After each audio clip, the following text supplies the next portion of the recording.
We are live with a new up-to-date short intro. Thanks, producer Xander, putting that together. Every other Wednesday at 1 p.m. Eastern, 10 a.m. Pacific, we live stream for 30 minutes on MicroConf On Air. I'm your host, Rob Walling, where I cover topics related to building and growing ambitious SaaS startups that bring us freedom and purpose and allow us to value and maintain healthy relationships.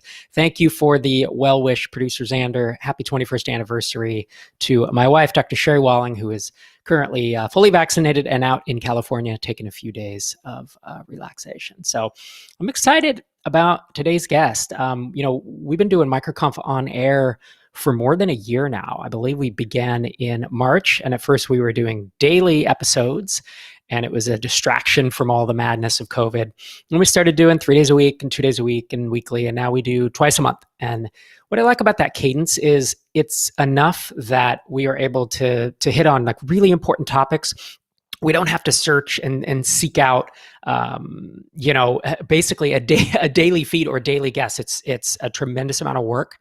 And I love that, like a slower cadence, like a weekly or twice a month cadence, because it allows us to really dig into some of these meaty topics that otherwise, we might not be thinking about. And today's guest is Thue Pedersen. And we're going to be talking about whether you're learning fast enough. The question is, are you learning fast enough as you're building and growing your startup, especially in the early days?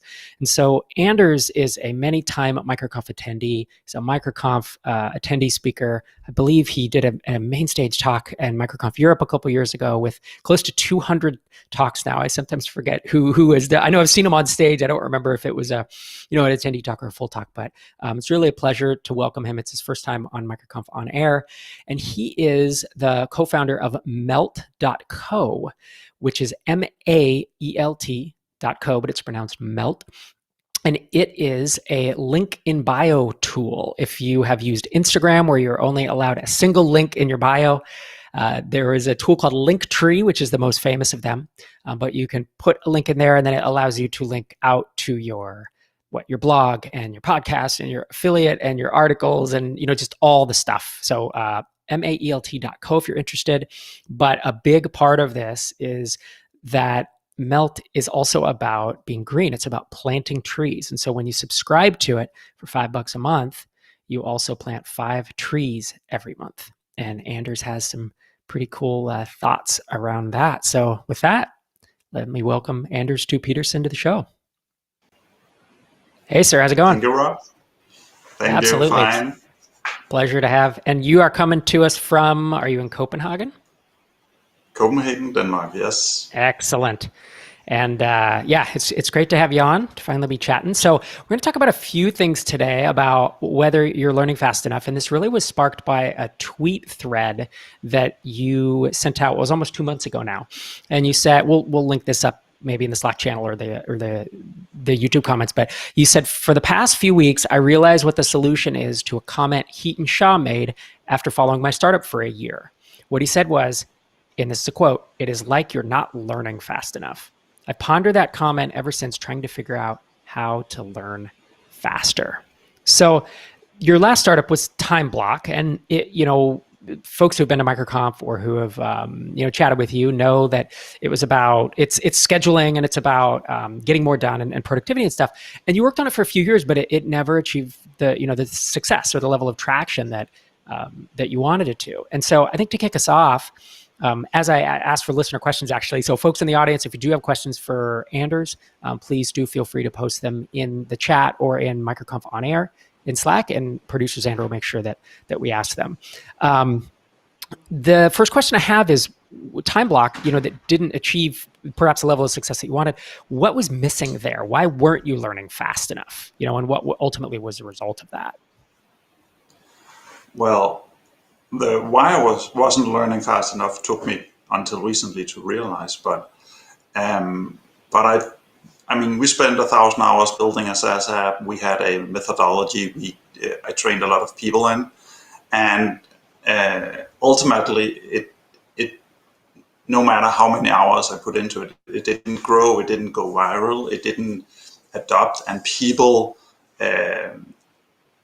kind of looked for a way out of it, because it was, it's about transparency and being honest and that's not something that people are searching for. But I am, I'm really all in for radical transparency and radical honesty, and and and I think it's the only way we can build a good working culture where we can be open.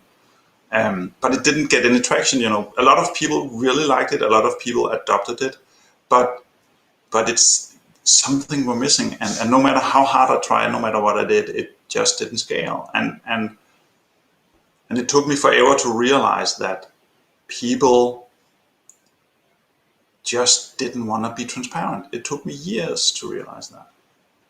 Why did it take so long? And is now that you know what you know about, learning fast enough and getting unstuck, and you coach other founders and other folks about getting unstuck, in this type of topic, what would you have done differently to not have taken years to learn that? I would have worked on realizing, what was wrong in my assumptions. And I've been to, as you mentioned in your intro, I've been to a lot of MicroConf, and they talk about testing things and talking to your customers, and you can do that. You can even do that while being stuck. You can test stuff. You can talk to customers, and our neural net, our brain, will filter out all the important information if it's a good thing, and if it's makes what you hear align with the story you tell yourself. And Yep. And I pretty early on told myself a story that TimeBlock was the answer to a lot of problems in my business, and I stuck with that story, and I was stuck with that story. Got it. It was assumptions that you didn't question. Is that right? Yes. Yeah. And that's what made me realize the answer to the question is like, why am I not learning fast enough? And the answer was that I was stuck in wrong assumptions.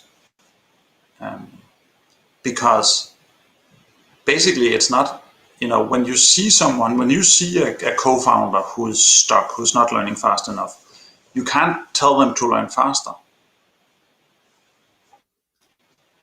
Because the problem is not in the speed that they are learning. What is the problem? Yeah, the problem is that they have decided on something. And when you decide on something, you can't learn anything new about it. So I know you have a few kids, and they probably have a favorite color. You might even have a favorite color. And if you've decided that blue is your favorite color, nothing can change your mind. But a favorite color is not, that's not real. That's just a decision you've made. It's not something that's actual. And so it stops you. Should I never decide on anything? Like, what's the balance there? How do you have to decide on some things, right? So how do you balance that? Yeah, you balance that by deciding something today, but realizing that when you wake up tomorrow, that decision might be wrong. And that goes especially for growing a startup. So right now on Meld, the way we grow new subscribers is reaching out manually, personally to each and every one. And that's the right thing to do today. We have an assumption about it. We tested a lot of things, and this assumption still is holding up. But if we decide that that's the only way we can grow, we're never going to grow a lot. Rob left. Rob joined. Cool. I can't hear you. No sound.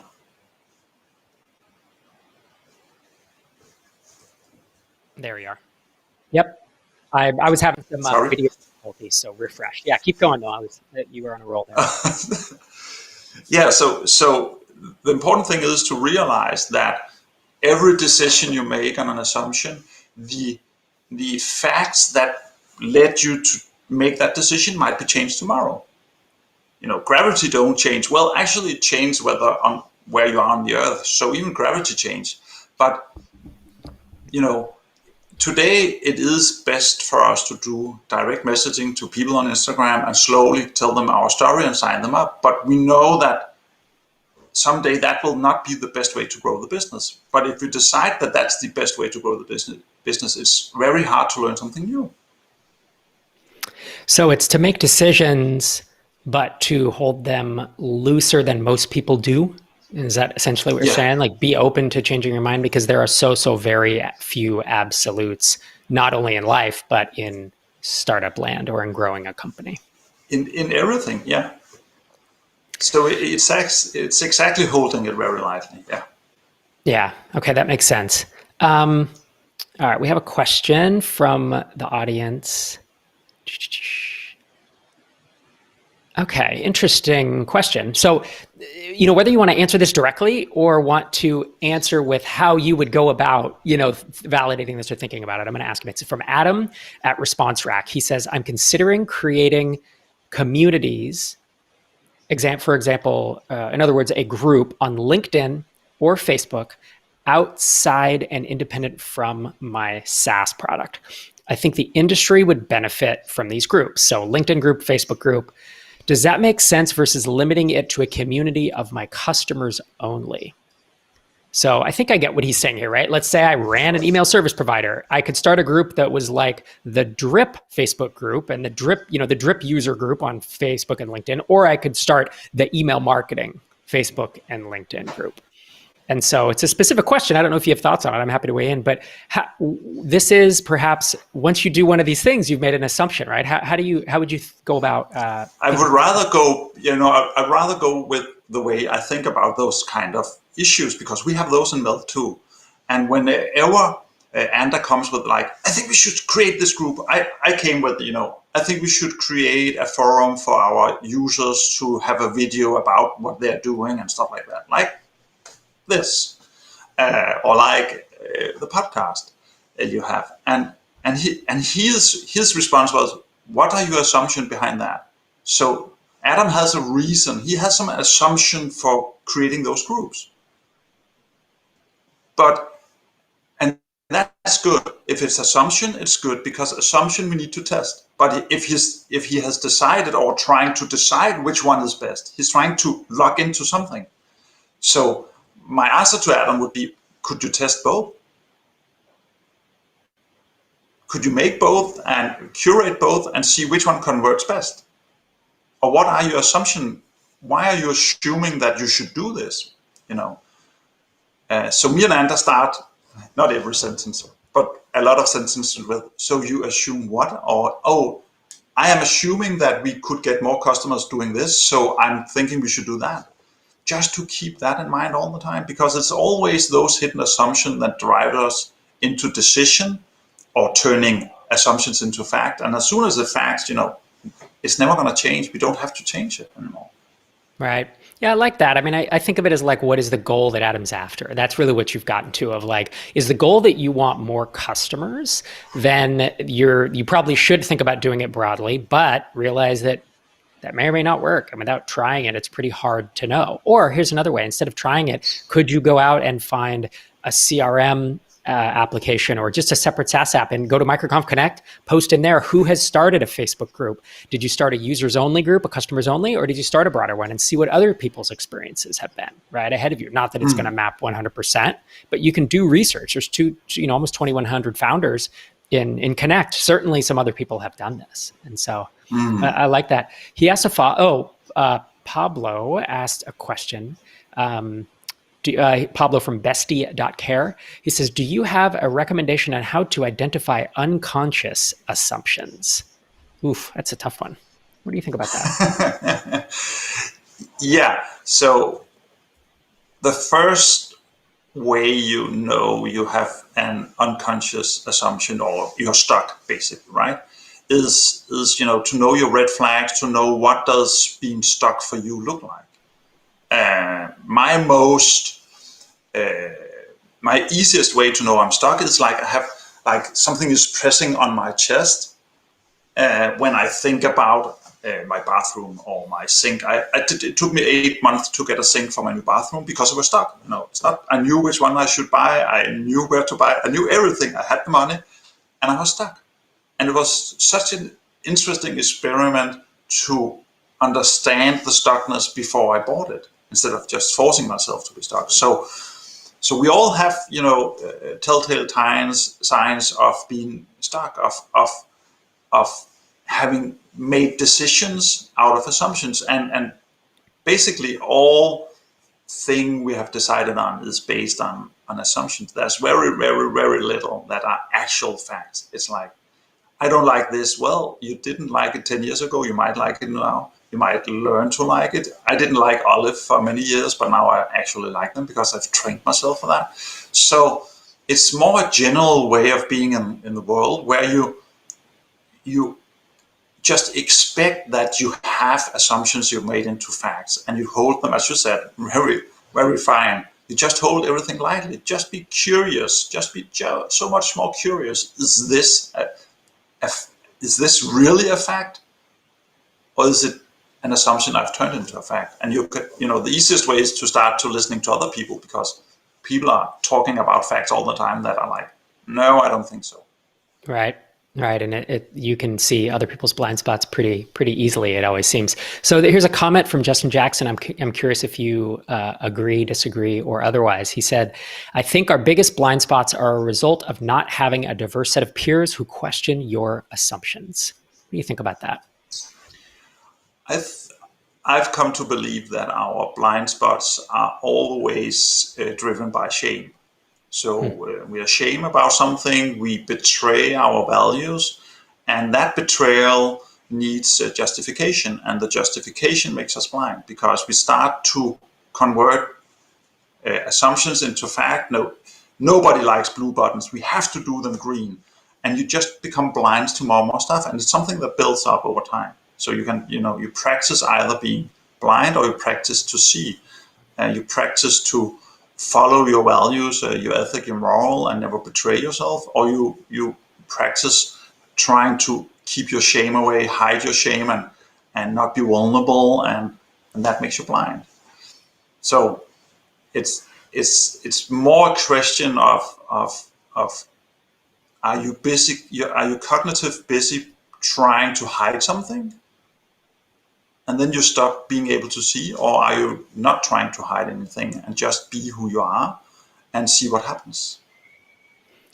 Got it. And so how this whole line of thinking of getting unstuck, not having blind spots, learning faster, because if you have blind spots, you're going to slow your own learning down because you're hiding things, or you're not making, you're not questioning assumptions. It sounds like you have quite a bit of knowledge and quite a bit of learning on that. How are you applying that to Melt? Like, how has that manifested? Do you have maybe an example, or just, some example that maybe shows us how you're doing better with Melt than taking 2-3 years with TimeBlock to learn things? Yeah. So, that's an interesting question. Well, first of all, we've tried a lot of things that we wouldn't have tried, and I've started building things and I said, what are you assuming? And I realized that I shouldn't build it. So there's a lot of hours not spent on stuff because he keeps asking that question. And we keep going back to, well, we have a tool that's working now. Let's learn more about acquiring customers, getting customers, because that's the most important thing right now. And let's focus on learning faster and not building anything. And we've been at it for a very short time, and when we apply all these learning faster tools, we grow 20% a week. And when life catches up and we don't do what we have to do, cold outreach, we grow less. But so it's very easy to measure that our growth halts whenever we have other stuff to do, and it accelerates when we actually are trying new stuff, writing new emails, changing the script all the time. Got it. And how is Melt going so far? Like anything you can share with us in terms of uptake? I don't know if you want to share revenue or users or just, No, whatever. yeah. Well, we want to have a totally open business. So we have at the last count we had 19 paying users doing little under $100 a month, planting a little under 100 trees a month. And we're going to have an open page with all the stats and stuff on. And we are growing 10 to 20% a week when we both put the time into growing and doing outreach and posting on Instagram. And we grow less. I don't have the numbers for the last one when we are doing other stuff that isn't, building an audience. So yeah. So it's still early days. Tell me about the product itself. If it's very similar to, let's say, Linktree or the other link in bio tools. Do you have like a main differentiator aside from the fact that you plant trees, which is a very cool differentiator, I'll admit. No, that's the main one. Yeah, so the layout is different. We have some image link that side scrolls instead of up and down. But the main differentiator, the one that Linktree can copy, is the trees. It's hard to copy that. It's easy to copy functionality. But we are looking into expanding into building some CMS system into it, and looking on how can we connect advertisers and influencers and stuff like that. And to do that, I interview a lot of people on Instagram, a lot of influencers, and that's also just trying to learn: is there a hole in the market? What are they? What are we missing? What is missing out there? I'm trying to understand that. I'm trying to learn that fast. Makes sense. How do you handle the tree planting? And is the company like even at scale? Let's say you had 10,000 people using it. Are you profitable given the cost of planting the trees? Well, not now. Well, we are now because we don't take a salary, but it's 10% of the profit that goes to the tree planting. And since both me and Anda lives in small apartments, we don't need a big salary, so it'll be profitable at around 500 paying users, and nice. Can pay Anders' salary. And I have a real job. I merged my consultancy into a larger company, so I'm a business unit manager 4 days a week and use the fifth on this and the weekends. So I don't need to get a salary out of it ever. I can just keep on helping on the side. Right. So around 500 users, we're profitable, and the rest is just a bonus. Very cool. So another question here, someone listening might be thinking to themselves, like, I might have false assumptions.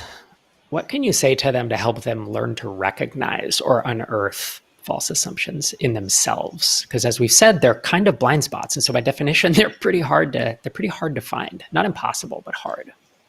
No, but it's, you start by looking at what you're stuck at.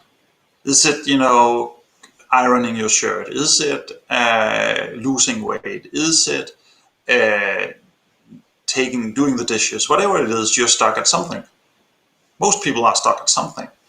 And then you get curious about how that feels. Besides, it sucks, because it does, being stuck. And then you start, if you try to understand the energy shift in you can just feel the energy shifting when you're getting close to something where you're stuck. And when you practice, and this takes practice, as I say to my coaching client, this is a practice, not a pill. But if you practice that, you start noticing very early when you're starting to get stuck. And for me, it's that, pressure at the chest. When I get that, I'm like, okay, where I'm stuck, what I'm stuck in. When I talk to Anda, I can feel the resistance in me. When he asks me about something where I'm stuck, where I'm blind, when he asks me questions and I want to go into defense, right? Have resistance against what he's saying. No, that's not how it is. I'm like, oh, something here is going on. And that's just, trying to stop yourself every time you feel that resistance rise up and you feel the need to defend something, need to justify something. There's a high probability that you're blind to something.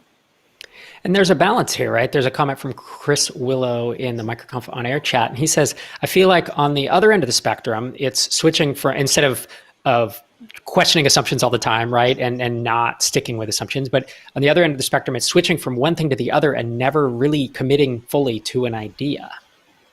Would you agree with that? Yeah, so it's a balance. Yeah. But if you start to look at it as assumptions, you also start to decide, I'm going to try this one and test this one.